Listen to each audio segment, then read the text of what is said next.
Assalamualaikum warahmatullahi wabarakatuh. Perkenalkan, nama saya Putri Wulandari dengan NIM 2120202118. Saya dari Universitas UIN Radepata Palembang dengan jurusan Ilmu Tarbiyah dan Keguruan, Program Studi Pendidikan Agama Islam. Video ini bermaksud untuk memenuhi ujian akhir semester mata kuliah Ushul Fiqh dengan dosen pengampu Bapak Ahmad Fadil. Di sini saya akan menjelaskan tentang kawaid fiqhiyah. Baiklah, dengan tidak berlama-lama, pertama-tama saya akan membahas tentang definisi kawaid al-fiqhiyah.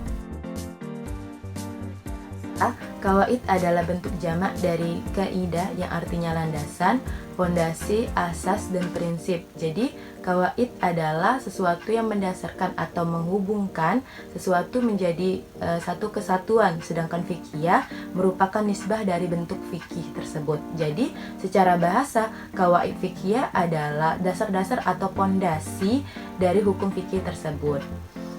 Sedangkan menurut istilah, kawaid fikih adalah kaidah fikih yang bersifat universal atau global yang cabang-cabangnya mencerminkan ketentuan masalah-masalah fikih yang berbeda-beda di bawahnya. Jadi, kawaid fikih ini memiliki 5 fikih induk, di mana setiap fikih ini memiliki cabangnya masing-masing dan setiap cabang ini membahas masalah fikih yang berbeda-beda. Seperti contoh kaidah al-yakinu la yazilu bisyak. Dari kaidah ini bercabang lagi ke kaidah fikih tentang zakat, saum, sholat. Nah, dari kaidah-kaidah yang bercabang ini bercabang lagi membahas masalah fikih yang berbeda-beda. Kedua, sejarah singkat pertumbuhan dan perkembangan kawaid fiqhiyah.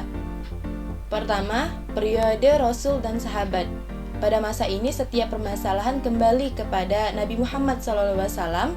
Tidak ada ilmu maupun kaidah fikih yang muncul yang ada pada zaman ini. Namun dikatakan embrio dari kawaid fikih ini telah ada muncul, yaitu berupa ungkapan Rasulullah SAW yang diidentifikasi sebagai kaidah fikih.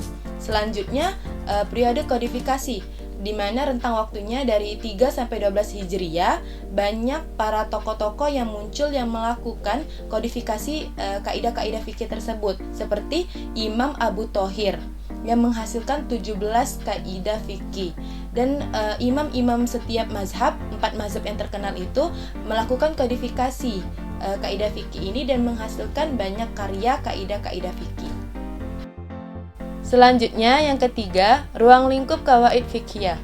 Terdapat 3 ruang lingkup atau pembahasan yang dibahas dalam kawaid fiqhiyah.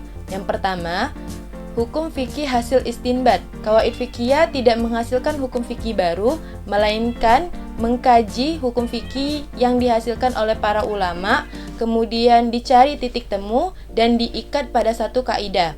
Yang kedua, perbuatan mukallaf. Yang ketiga, permasalahan yang belum muncul. Jadi kawaid fikih harus bisa mengisi ruang kosong dari permasalahan yang atau perbuatan yang belum pernah dilakukan, belum muncul. Yang keempat, kedudukan kawaid fikih dalam istinbat hukum. Yang pertama, kawaid fikih berada setelah adanya produk fikih. Maka dari itu, objek kajian kawaid fiqhiyah ini hukum fikih yang telah ada, yang dihasilkan oleh para ulama melalui ijtihadnya para ulama. Yang kedua, menjadi salah satu cara atau metode menyelesaikan suatu permasalahan. Jadi kawaid fiqhiyah ini ilmu yang menghasilkan suatu fatwa dari hukum yang ada dengan permasalahan yang muncul untuk dicari titik temu dan ditarik kesimpulannya. Yang kelima, kawaid fiqhiyah dan usul fiqh. Di sini saya akan membahas tentang persamaan dan perbedaan kawaid fiqhiyah. Yang pertama, persamaan. Kawaid fiqhiyah dengan usul fiqh sama-sama merupakan suatu kaidah umum yang memiliki cabang-cabang di bawahnya. Seperti yang sudah saya jelaskan di awal, kalau kawaid fiqhiyah memiliki cabang-cabang di bawahnya. Demikian pula usul fiqh, seperti kaidah amr yang memiliki cabang-cabang kaidah di bawahnya. Yang kedua, perbedaan usul fiqh dengan kawaid fiqhiyah. Pertama, kawaid fiqhiyah berkaitan langsung dengan hukum fikih tanpa melalui perantara. Jadi kaidah fikih langsung menghantarkan kepada hukum fikih, sedangkan usul fiqh berkaitan dengan hukum fikih namun melalui perantara. Perantaranya yaitu dalil. Dari kaidah fikih kembali ke dalil, kemudian baru menghasilkan hukum fikih. Yang kedua, qawaid fiqhiyah, objek kajiannya yaitu perbuatan mukallaf. Seperti seseorang yang lupa jumlah rakaat pada sholat, nah itu merupakan objek kajian dari qawaid fiqhiyah. Sedangkan usul fiqh, objek kajiannya yaitu dalil.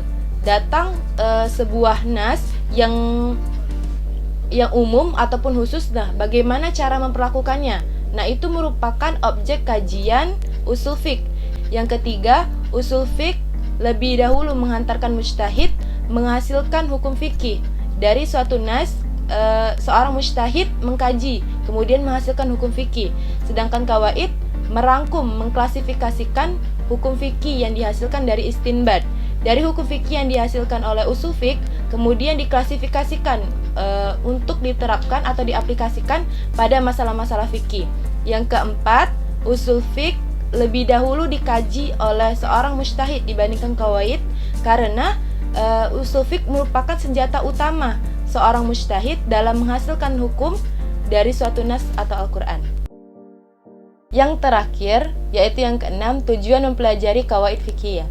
Pertama, tujuan mempelajari qawaid fiqhiyah yaitu mengumpulkan cabang-cabang fikih yang berbeda ke dalam satu kaidah tertentu sehingga ditemukan benang merah dalam kaidah-kaidah tersebut. Yang kedua, mengasah kemampuan fikih seseorang pelajar dan memantapkan kemampuan seorang faqih dalam memahami makna hukum fikih sehingga menghantarkannya kepada cara istinbat yang benar.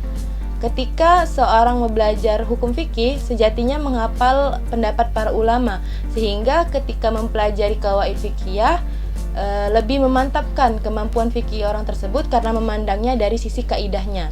Dan bagi seorang mujtahid, menghantarkan ia lebih tepat dari cara mengistinbatkan suatu hukum. Yang ketiga, qawaid fiqhiyah membantu seseorang yang bukan spesialis fikih memahami hukum fikih. Itu saja yang dapat saya jelaskan. Semoga teman-teman yang menonton video ini mendapatkan manfaatnya. Dan saya menyadari bahwa video ini masih banyak kekurangan, sehingga saya memohon kritik ataupun saran dari teman-teman yang membangun. Saya akhiri, wassalamualaikum warahmatullahi wabarakatuh.